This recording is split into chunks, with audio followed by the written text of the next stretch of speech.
Hopefully, most of you won't be experiencing the same thing I'm going to talk about today in this video. And it's a really serious subject for me, and it's a hard subject for me to talk about.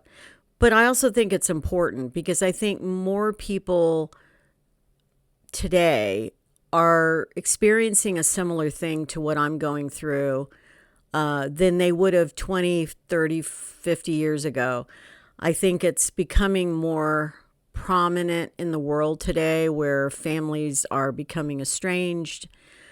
Families don't stay in touch with one another. Families are not as there for each other as they once were. Hopefully you have a wonderful family that cares about you and is there with you. And I sincerely wish that for most people. I really do. When I was young, I never dreamed that in my 60s, I would not have that. It just never even occurred to me that that would be gone at some point. So I'm going to go into that a little more in this video today. So the background on this is that until I was 10 years old, I had a loving family. I had a sister who was 7 years older. Now, we weren't super close, but she was my sister. I loved her. And of course, I had my father and I had my mother. And my father's parents, and I actually also had my mother's father and stepmother, who was actually a wonderful woman. We used to call her Big Nana. And I had family. My dad came from an Italian family, and he had probably the smallest Italian family on record because he had no siblings. He only had one first cousin. He only had one uncle, one aunt.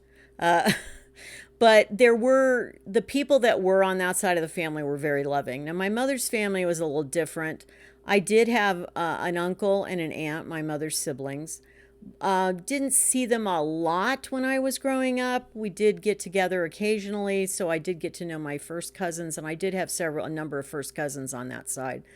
But we did go down to my grandfather's farm in northern Mississippi a few times before my father died, and I loved doing that. He had a chicken farm, and I used to help with the chickens when I'd be down there. So I had this experience of a loving family. And, a lot of studies show that when you don't have any family growing up versus if you had a loving family and then you lost that family, it is sometimes harder when you have something and you lose it than if you never had it at all.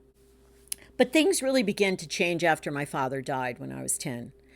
And of course, there was the loss of him. And I think he was really the glue that held everything together. I mean, we started seeing his side of the family less often. I still saw my grandmother quite a bit, but my father's mother. But other than that, I didn't see his family as much, especially once I was probably about 14. Of course, when my father died, we had 3 major deaths in the family in 3 months. So when I was 10 years old, my father died. 1 month later, his father died of a heart attack.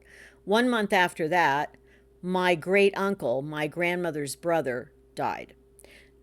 And so it was a devastating 3 months to that family. Absolutely. And I went to 2 of those funerals, my father and my grandfather, both of whom were buried at Arlington National Cemetery. My father, of course, was killed on active duty, and so he was buried there. And when his father died a month later, he was buried at Arlington because he had been a World War I veteran.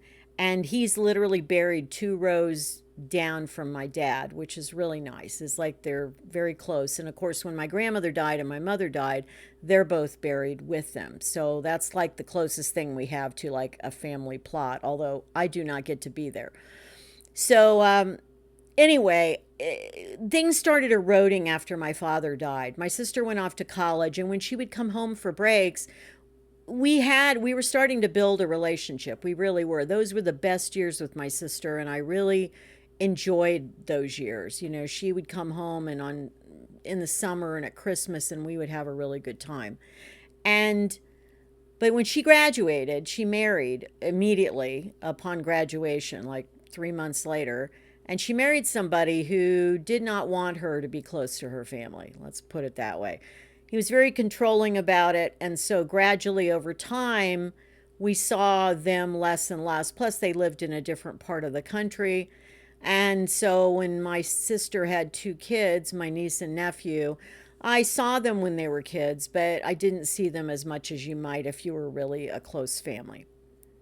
And so it was really just my mom and me for the most part after I was 14. And, you know, it never really occurred to me what the loss of family was going to be like, or even, I didn't even realize it was really happening. It was a very gradual process. It wasn't like I lost everything all at once. It was a very gradual process. And of course, some of you might say, well, by the time you were in your 20s, well, you could have just married and had a bunch of kids and built your own, large family. Well, I guess that could have happened, but there were a couple reasons it didn't. First of all, honestly, I never really married somebody I loved.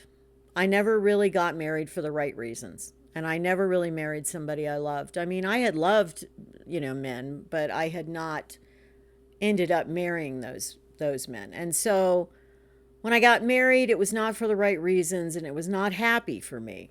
And I had my son, and I tried to make the marriage work for him. We were married for the first 7 years, 7.5 years of his life, but I just couldn't stay in it. If you're not happy with somebody and you just don't want to be in that marriage, you're just not going to do it.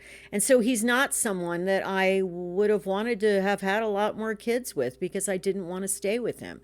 I mean, I was very, very logical about that. Like I realized that would be a big mistake.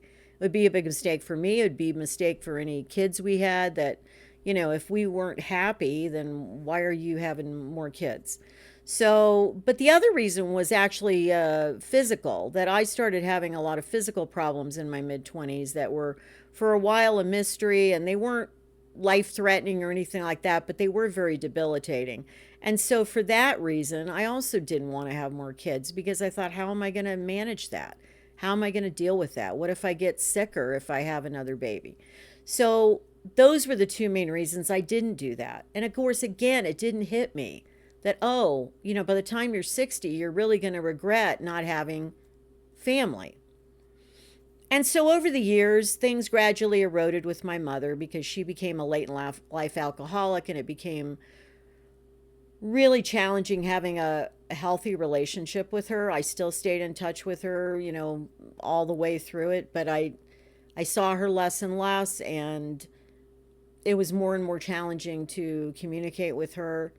And of course, my sister, things were the same there. My brother-in-law was still a barrier. And of course, my sister and I don't want to get into a lot of things here, but we had a couple of issues along the way.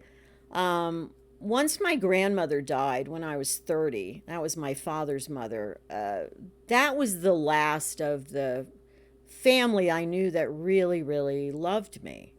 And so when I lost her, that was hard. Because she was the link to my father, and she is always somebody that acted lovingly towards me.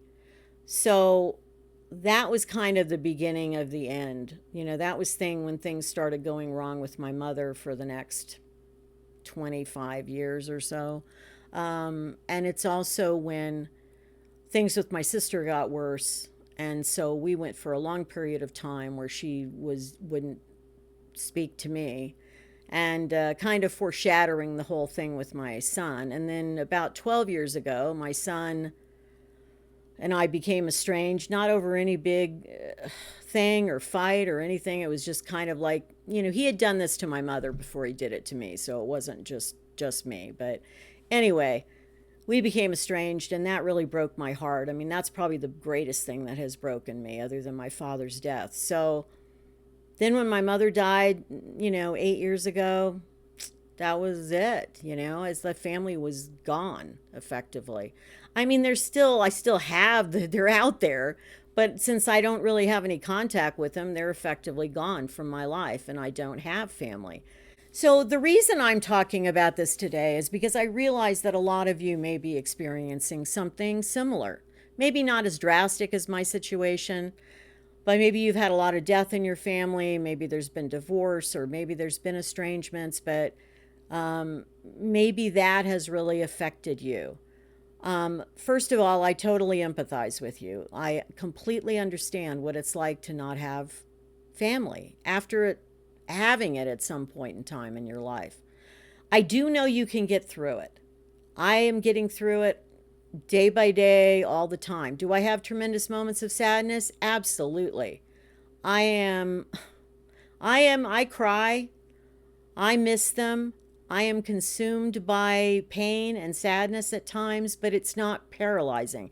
I just keep moving forward. As you know, I say on all my videos, keep moving forward. You have to keep living even when something so devastating happens. You really do. And maybe that's the reason I came on here to share this, because I have survived this. It is hard. I am still surviving it. It will continue to hurt. It will probably hurt even more as I get older and I realize I have no family around me. Um, it will get even harder. I know that before it's all over and done. But I will survive it. I will make it through. And someday when I pass away, hopefully I am surrounded by some people who are kind and loving. They may not be my family, but hopefully there is someone there. And that's all I can really ask for. I also have a very good friend. She's my best friend since I was 11 years old, that I really view as my sister. She's like my, non biological sister, but that's how I view her. And hopefully, we will both live a long life and stay in touch. And, we will be there for each other in whatever way we can. That is as much as I can hope for. And for any of you that are going through something similar, I would say, you can't do anything about it when your family's gone. You can't usually have another family. I mean, by the time you're in your 60s or 70s, I guess men could technically do that, but women can't really build another family. And so the thing is that you make friendships and build friendships and treasure friendships as much as you can, because that is the thing that will sustain you.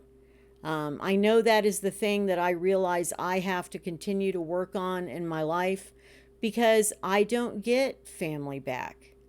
It's just not a thing. And so, not for me. And, do I pray, of course, that someday my son speaks to me again? Of course. But I don't expect it. I know him, I know the situation with him, and I really don't expect it. He didn't speak to my mother the last 10 years of her life, and she hadn't done anything horrible to him. And even when she was dying, he didn't relent. So he's pretty intent on this course, I guess I would say. Anyway, again, for any of you out there that might be facing something similar, my heart goes out to you. Honestly, truly, I wanted to share this today. First of all, to let people that watch my channel know what is really at the heart of what I have to deal with on a daily basis. This is the biggest heartache of my life, that I don't have family. There is nothing that brings more pain than that to me. Absolutely nothing. And so I wanted to share it because it's part of who I am and what I'm going through. And I will not dwell on it. I will not talk about it in a bunch of videos. But I wanted to share it today because I thought if any of you are struggling, first of all, I understand. And I hope you will, if you feel comfortable, leave a comment below and share with me what you can. I know there's a way to deal with this because I do deal with it. And I don't become despairing about it or feel like, oh, my life is over and it's not worth anything. No, it's worth a lot because I value myself. I don't have family there that values me, but I value me. I still enjoy life. And that's what you can do. That is a great thing to do to cope with this, really. Anyway, until next time, be well, be kind, keep moving forward. Take care. Bye.